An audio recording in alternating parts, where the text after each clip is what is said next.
Hello friends, welcome back to our channel Tata's view. இன்னைக்கு இந்த காணொளியில் என்ன பார்க்க போகிறோம்னா, ஒரு முக்கியமான டாபிக். அப்படி என்ன முக்கியமான டாபிக் தானே கேட்குறீங்க? ஓகே.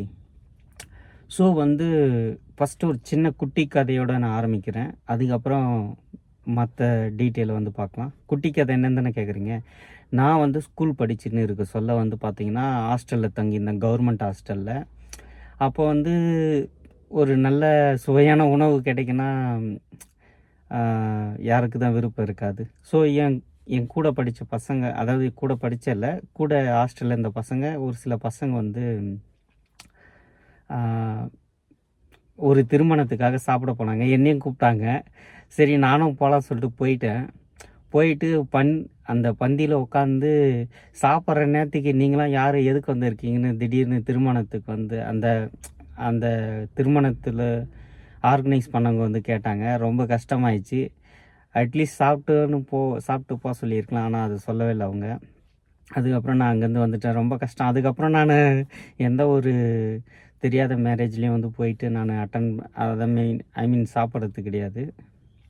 ஸோ இந்த மாதிரி ஒரு துயரமான சம்பவம் அன்றைக்கி நடந்துச்சு. அதுக்கப்புறம் அப்படியே போயிடுச்சு, மெல்ல மெல்ல காலங்கள் கடந்துச்சு.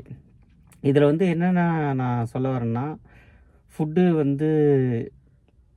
உங்களுக்கு தெரிஞ்சவங்களுக்கு நீங்கள் எப்போ வேணாலும் சர்வ் பண்ணலாம். ஆனால் தெரியாதவங்களுக்கு எப்போயாவது ஒரு டைம் தான் வாய்ப்பு கிடைக்க சர்வ் பண்ண முடியும். ஸோ அதனால் பார்த்தீங்கன்னா, யாராவது தெரியாதவங்க, உங்களுக்கு சொந்தக்காரங்க இல்லாதவங்க யாராவது சாப்பிட வந்தாங்கன்னா, ஒரு வாய் சாப்பாடு தானே, விட்டுருங்க, சாப்பிட்டு போட்டோம் அப்படின்றது தான் என்னுடைய ஒப்பீனியன்.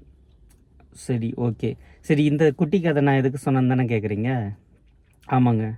ஸோ தமிழ்நாட்டில் அம்மா உணவகம்னு எல்லாருக்கும் தெரியும். ஜெயலலிதா அம்மா அவர்களால் ஆரம்பித்து சக்ஸஸ்ஃபுல்லாக இன்னி வரைக்கும் நடத்தி, ஆட்சி மாறினாலும் இன்னி வரைக்கும் ஸ்டாலின் தலைமையில் கூட நடந்துக்கிட்டு வருது அந்த உணவகம். ஸோ நான் வேலை தேட சொல்ல, நான் காலேஜ் முடிச்சுட்டு வேலை தேட சொல்ல பார்த்திங்கன்னா, வேலை தேட சொல்ல அதுக்கப்புறம் என்னுடைய கரியர்னுடைய பிகினிங், அதாவது நான் வேலைக்கு சேர்ந்ததுக்கப்புறமும் ஒரு சில ஆரம்ப காலகட்டத்தில் சொற்பமான காசு தான் கிடைக்கும் சம்பளமாக. ஸோ அந்த மாதிரி நேரத்திலலாம் பார்த்திங்கன்னா, எனக்கு உறுதுணையாக இருந்தது கவர்மெண்ட்னுடைய இந்த அம்மா உணவகம் தான். நான் எப்போல்லாம் சான்ஸ் கிடைக்குதோ அப்போல்லாம் நான் போய் அங்கே சாப்பிட்டுருக்கேன். எப்போல்லாம் ஃபுட் அவைலபிளாக இருக்கோ அங்கே. இது அது எதுக்காக நான் இதை சொல்கிறேன்னா பார்த்திங்கன்னா, ஒரு சில நேரத்தில் இந்த உணவகம் வர்றதுக்கு முன்னாடி நான் 2012 நினைக்கிறேன். அப்போல்லாம் பார்த்திங்கன்னா, எங்களை அவ்வளோ காசே இருக்காது. ஸோ வேலையும் சரியான வேலை கிடைக்கல. அதனால் பார்த்திங்கன்னா 2 வேளை தான் நான் சாப்பிட்டுருந்தேன். அதாவது காலையில் சாப்பிடுவேன், அதை விட்டால் நைட்டு தான் சாப்பிடுவேன். மதியம் சாப்பிட்றது கிடையாது. ஒரு சில நாளில் நான் ஸ்கிப் பண்ணியிருக்கேன். ஸோ அந்த மாதிரியான கஷ்டமான சூழ்நிலை. அது காரணம் என்னென்னா, ஃபுட்டினுடைய விலைவாசி தான். அந்த ஃபுட்டு 30 ரூபா கொடுத்தா கண்டிப்பாக ஃபுட்டு கிடைக்கும். ஆனால் அந்த 30 ரூபா கூட இல்லாத நான் ஒரு சில நாள்லாம் சாப்பிடாது இருந்திருக்கேன் என்னுடைய ஆரம்ப காலகட்டத்தில். ஸோ இந்த கவர்மெண்ட் இந்த ஃபெசிலிட்டி, இந்த உணவகம் திறந்ததுக்கப்புறம் 5 ரூபா 10 ரூபாய்க்கே உணவுலாம் கிடைக்குது. ஸோ எவ்வளோ குறைவான ஊதியம் சம்பாதிக்கிறவங்க, இல்லை ஊதியமே சொற்பமாக இருக்கிறவங்க, காசு கம்மியாக இருக்கிறவங்களும் போய் அங்கே சாப்பிட்றாங்க. இது கவர்மெண்ட்டினுடைய உண்மையான ஒரு மக்களின் மீதான உண்மையான ஒரு கனிவை காமிக்குது. ஸோ அதுக்காக பெரிய நான் தேங்க்ஸ் சொல்லியிருக்கேன்.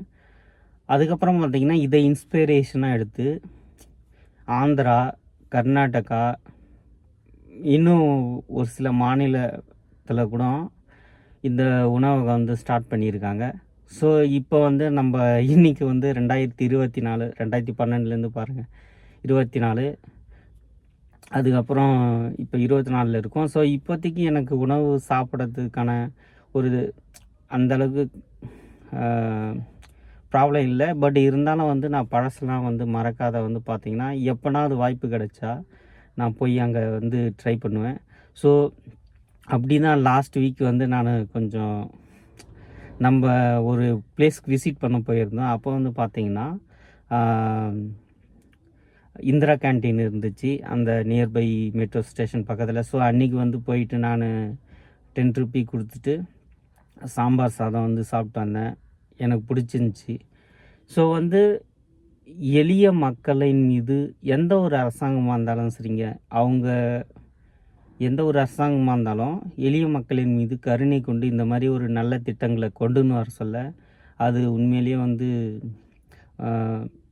எளிய மக்களுக்கு நல்ல பயனுள்ளதாக இருக்குது. எந்த ஒரு சூழ்நிலையாக இருந்தாலும் வந்து பார்த்திங்கன்னா,